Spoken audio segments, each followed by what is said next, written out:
Hello বন্ধুরা, জ্ঞানজ্যোতি coaching সেন্টারের পক্ষ থেকে তোমাদের সকলকে জানাই আরও একবার স্বাগত। আজকের ক্লাসে তোমাদের সঙ্গে যে বিষয়টি নিয়ে আলোচনা করব সেটা হলো মুঘল যুগ থেকে একটি খুবই গুরুত্বপূর্ণ বিষয় নিয়ে আলোচনার বিষয় হচ্ছে মুঘল যুগের ইতিহাসের উপাদান। অর্থাৎ মুঘল যুগের ইতিহাসটা যে রয়েছে সেই ইতিহাস জানার জন্য যে বিভিন্ন উপাদানগুলি রয়েছে সেই উপাদানগুলি সম্পর্কেই কিন্তু আজকের এই ক্লাসের মাধ্যমে তোমাদের সঙ্গে আলোচনা করব। ঠিক আছে? আচ্ছা, তবে আজকের আলোচনার বিষয় শুরু করার আগে তোমাদেরকে একটা ছোট্ট ইনফরমেশন দিয়ে রাখি। দেখো, তোমরা যারা যারা ভাবছো আমাদের সঙ্গে এই সেমিস্টারে অনলাইনে যুক্ত হবে, তারা কর্নারে দুটো নাম্বার দেখতে পাচ্ছ, 7076398606 এবং 6295916282। এই নাম্বার দুটি হলো আমাদের জ্ঞানজ্যোতি কোচিং সেন্টারের অফিসিয়াল হেল্পলাইন নাম্বার। তোমরা যারা যারা ভাবছো আমাদের সঙ্গে অনলাইনে যুক্ত হবে, নাম্বার দুটির মধ্যে কিন্তু যে কোনো একটি নাম্বারে যোগাযোগ করে আমাদের সঙ্গে যুক্ত হয়ে যেতে পারো। এছাড়াও তোমাদেরকে তোমাদের সেমিস্টারের কোর্স ফি সম্পর্কে একটু বলে রাখি। দেখো, তোমাদের কোর্স ফি যেটা আগে ছিল সেটা হচ্ছে 1199 রুপিস, কিন্তু এই কোর্স ফিটা এখন কিন্তু তোমাদের পে করতে হচ্ছে না। তোমাদের জন্য কিন্তু একটা বিশেষ অফার রাখা হয়েছে। অফারটা হলো, তোমরা কিন্তু শুধুমাত্র 99 রুপিস রেজিস্ট্রেশন ফি এর বিনিময়ে কিন্তু তোমাদের পুরো যে কোর্সটা রয়েছে সেই কোর্সটা কিন্তু ক্লিয়ার করে নিতে পারছো। ঠিক আছে? এবং এই যে অফারটা রাখা হয়েছে, এই অফারটা কিন্তু শুধুমাত্র প্রথম 100 জন স্টুডেন্টসের জন্যই কিন্তু রাখা হয়েছে। অর্থাৎ সেকেন্ড সেমিস্টারের প্রথম 100 জন, ফোর্থ সেমিস্টারের প্রথম 100 জন এবং সিক্স সেমিস্টারের প্রথম 100 জন স্টুডেন্টসের জন্যই কিন্তু এই অফারটা রাখা হয়েছে। ঠিক আছে? তো এই ছিল তোমাদের ইনফরমেশনের বিষয়। এবার আলোচনার বিষয় শুরু করছি। দেখো, মুঘল যুগের ইতিহাসের উপাদান এই বিষয়টা নিয়ে আজকে আলোচনা করব। তো মূলত এই যে আমরা ইতিহাসের উপাদান বলি বা উপাদান বলি, তো উপাদান বলতে কি বোঝায়?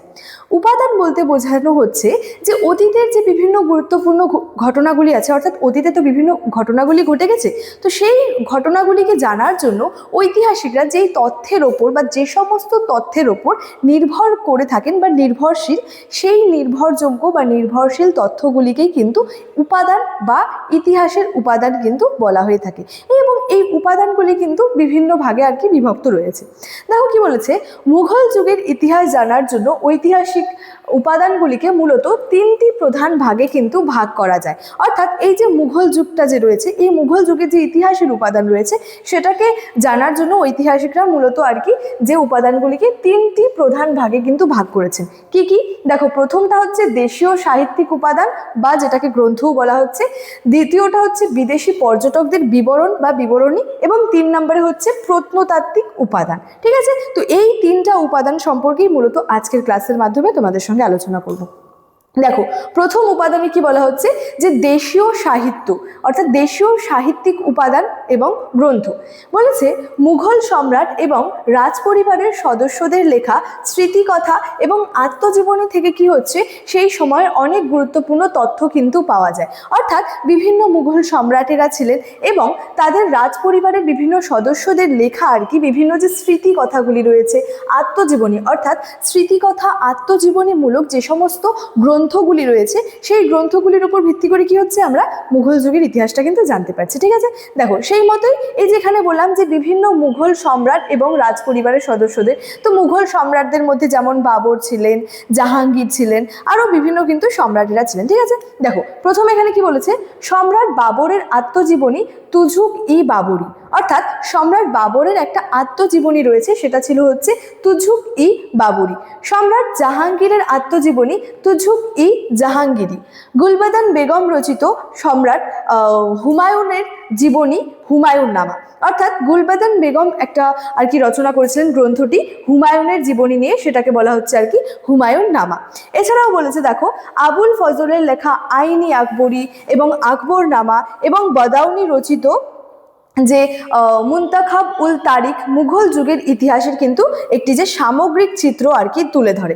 অর্থাৎ এই যে মুঘল যুগের যে ইতিহাসটা রয়েছে, এই ইতিহাস জানার জন্য কিন্তু বিভিন্ন উপাদান রয়েছে এবং সেই উপাদানগুলির মধ্যেই প্রথমে আমরা দেখলাম দেশীয় সাহিত্যিক উপাদান, যেখানে আমরা কি দেখতে পাচ্ছি যে বিভিন্ন মুঘল সম্রাটদের যে আত্মজীবনী এবং স্মৃতিকথামূলক যে গ্রন্থগুলি রয়েছে সেখান থেকে কি হচ্ছে আমরা মুঘল যুগের একটা চিত্র তুলে ধরা হচ্ছে। অর্থাৎ কি মুঘল যুগের আমরা ইতিহাসটা জানতে পারছি। পারছি, যেমন সম্রাট বাবরের আত্মজীবনী তুজুকি বাবরি, জাহাঙ্গীরের আত্মজীবনী তুজুকি জাহাঙ্গীরি, এছাড়াও হুমায়ুন নামা, আইনি আকবরী, এই সমস্ত কি দেশীয় সাহিত্যিক উপাদানগুলি থেকে কি হয়, মুঘল যুগের কিন্তু আমরা ইতিহাসটা জানতে পারি। ঠিক আছে। আচ্ছা, নেক্সট দেখো রয়েছে বিদেশি পর্যটকদের বিবরণী। বিদেশি পর্যটকদের বিবরণীর মধ্যে কি বলা হচ্ছে যে মুঘল আমলে অনেক বিদেশি পর্যটক ভারতে এসেছিলেন এবং তাদের ভ্রমণ বৃত্তান্ত সমকালীন ইতিহাসের কিন্তু যে মূল্যবান বর্ণনা আর কি রেখে গেছেন। অর্থাৎ এই মুঘল আমলেও কি হয়েছিল, বিভিন্ন যে বিদেশি পর্যটক তারা কিন্তু ভারতে আসেন এবং ভারতে এসে তারা কিন্তু ভারতের বিভিন্ন জায়গায় আর কি ভ্রমণ করেছিলেন। তো তাদের বিভিন্ন যে ভ্রমণ সংক্রান্ত বৃত্তান্ত তারা কিন্তু তাদের বিভিন্ন গ্রন্থে লিপিবদ্ধ করে, যার উপর ভিত্তি করে কি হচ্ছে, আমরা কিন্তু মুঘল যুগের ইতিহাসটা কিন্তু জানতে পারছি। অর্থাৎ মুঘল যুগের ইতিহাস জানার ক্ষেত্রে কিন্তু এই বিদেশি পর্যটকদের যে বিবরণ বা বিবরণীগুলি রয়েছে সেগুলিও কিন্তু যথেষ্ট উল্লেখযোগ্য। ঠিক আছে। দেখো, এদের মধ্যেই কয়েকজন উল্লেখযোগ্য হলেন রালফ ফিচ, এছাড়াও Manucci, Francois Bernier, Thomas Roe, William Hawkins, Peter আর্কিমান্ডি, বিভিন্ন যে বিদেশি পর্যটকরা রয়েছেন তাদের কি বিবরণীগুলি থেকে কি হচ্ছে, আমরা কিন্তু মুঘল যুগের ইতিহাসটা জানতে পারছি। আচ্ছা, 3 নম্বরে রয়েছে হচ্ছে প্রত্নতাত্ত্বিক উপাদান। অর্থাৎ কি, দেখো মুঘল যুগের ইতিহাসের মূলত আমরা 3টি উপাদান দেখতে পাচ্ছি। একটা হচ্ছে দেশীয় সাহিত্যিক উপাদান, একটা হচ্ছে বিদেশি পর্যটকদের বিবরণী এবং আরেকটা হচ্ছে প্রত্নতাত্ত্বিক উপাদান।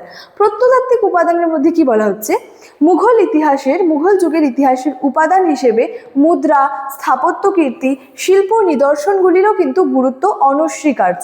অর্থাৎ মুঘল যুগের ইতিহাস জানার ক্ষেত্রে যেমন বিভিন্ন গ্রন্থগুলি গুরুত্বপূর্ণ, যেমন বিদেশি পর্যটকদের বিবরণী গুরুত্বপূর্ণ, ঠিক একইভাবে প্রত্নতাত্ত্বিক উপাদানের মধ্যে যে সমস্ত বিষয় রয়েছে, যেমন স্থাপত্য কীর্তি রয়েছে, মুদ্রা রয়েছে, শিল্পকলা, এই বিষয়গুলোও কিন্তু যথেষ্ট গুরুত্বপূর্ণ। ঠিক আছে। বলেছে যদিও এ যুগে শিলালিপি বা তাম্রলিপির কিন্তু সংখ্যা তুলনামূলকভাবে কম ছিল, তবুও কিন্তু ইতিহাসের রচনায় এগুলির বিশেষ কিন্তু গুরুত্ব রয়েছে। অর্থাৎ মুঘল যুগের ইতিহাসটা জানার ক্ষেত্রে বিভিন্ন যে শিলালিপি, তাম্রলিপি রয়েছে সেগুলির সংখ্যা কিন্তু যথেষ্ট পরিমাণে কম রয়েছে বলা হচ্ছে, কিন্তু সেগুলিও কিন্তু ইতিহাসের উপাদান হিসেবে, অর্থাৎ ইতিহাস জানার ক্ষেত্রে কিন্তু বিশেষভাবে সেই লিপিগুলিরও একটা গুরুত্ব রয়েছে।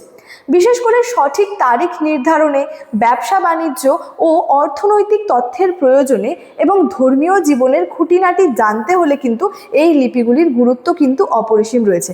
দেখো, প্রত্নতাত্ত্বিক উপাদানের মধ্যে মূলত যে সমস্ত বিষয়গুলো পড়ে আর কি, সেগুলোর মধ্যে প্রথমেই বলা যায় যে বিভিন্ন মুদ্রা, যেটাকে কয়েন্স বলা হচ্ছে, তারপরে রয়েছে বিভিন্ন স্থাপত্য কীর্তি, বিভিন্ন শিল্প নিদর্শন, এই বিষয়গুলোও গুরুত্বপূর্ণ। কিন্তু এই যে লিপির যে একটা যথেষ্ট গুরুত্ব রয়েছে সেটাও কিন্তু গুরুত্বপূর্ণ।